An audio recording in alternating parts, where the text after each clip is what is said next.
अमिताभ कुंडू जी भी हैं। अमिताभ जी, अब मैं आम आदमी की जबान में बहुत सारे आंकड़े हमने बता दिए और ये इन आंकड़ों के जरिए स्पष्ट हुआ, साफ हुआ कि बेरोजगारी है, बुरी तरीके से है और युवाओं के पास हाथ में रोजगार नहीं है। सरकार के पास अपने डेटा है जो अपने समर्थन में सरकार इस्तेमाल करती है। आगे भविष्य का रोड मैप, हम कहते हैं युवाओं के हाथ में 1000 वर्ष का भविष्य है। रोजगार कैसे मिलेगा, क्या करना चाहिए सरकार को?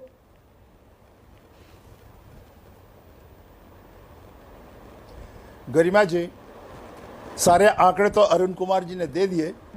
मैं दो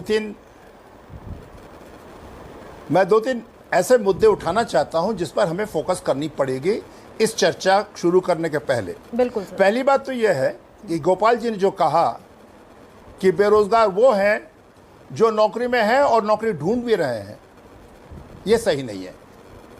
हमारे पास दो सोर्सेस हैं, मेजर स्रोत हैं आंकड़ों के जो राष्ट्रीय स्तर पर देते हैं।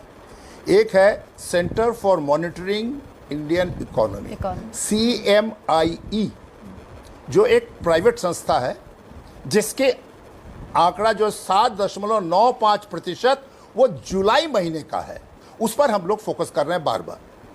दूसरा सोर्स है PLFS, periodic labour force survey, जो सरकारी संस्था से निकलता है। और माफ कीजिएगा, दोनों के ट्रेंड्स जो निकल रहे हैं उसमें निश्चित रूप से डिफरेंसेस हैं, रफ एजेस हैं, उसको रिकंसाइल करना बहुत जरूरी है।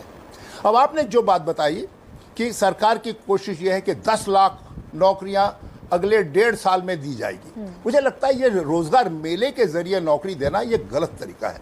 इससे करप्शन बढ़ता है और बाकी परेशानियां तो होती हैं।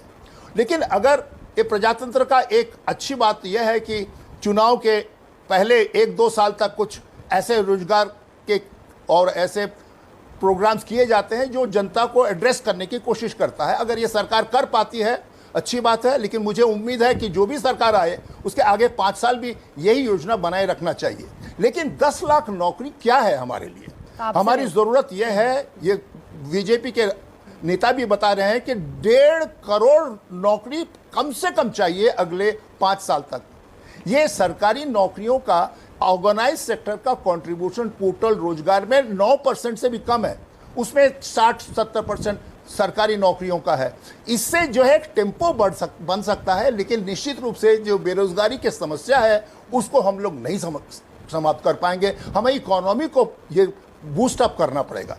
एक बात और गरिमा जी मैं आपसे बताना चाहता हूं, ये आपने आंकड़े दिए 7.65% दिए, ऐसे लोग हैं, सॉरी 7.95%, ये ऐसे लोग हैं जो बेरोजगार हैं, जिनके पास नौकरी नहीं है और नौकरी ढूंढ रहे हैं। ऐसा नहीं है जो नौकरी है और नौकरी ढूंढ रहे हैं उनको इस प्रतिशत में शामिल नहीं किया जाता।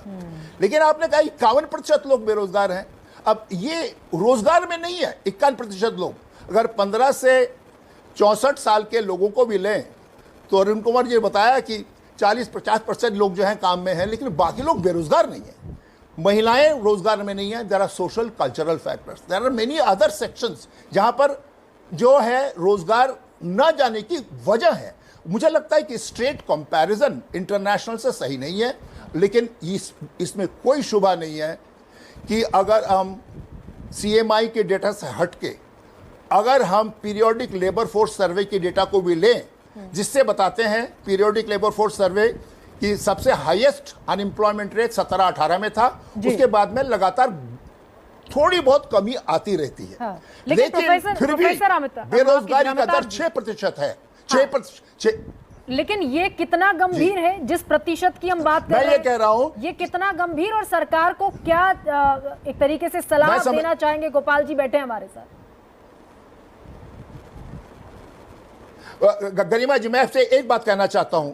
गरिमा जी, ये जर्मनी में अगर 6% है तो वहां पर बेरोजगारों को सपोर्ट करने के सिस्टम है। हमारे पास कुछ भी नहीं है। ये 6% और 7% भी अगर है, जो हमारे पीरियोडिक लेबर फोर्स सर्वे कहता है, जो निश्चित रूप से एक बहुत ही शंकाजनक स्थिति है। इसे हमें एड्रेस करना पड़ेगा, सिर्फ इलेक्शन के पहले ही नहीं, इसको सस्टेन करना पड़ेगा इलेक्शन के बाद में भी।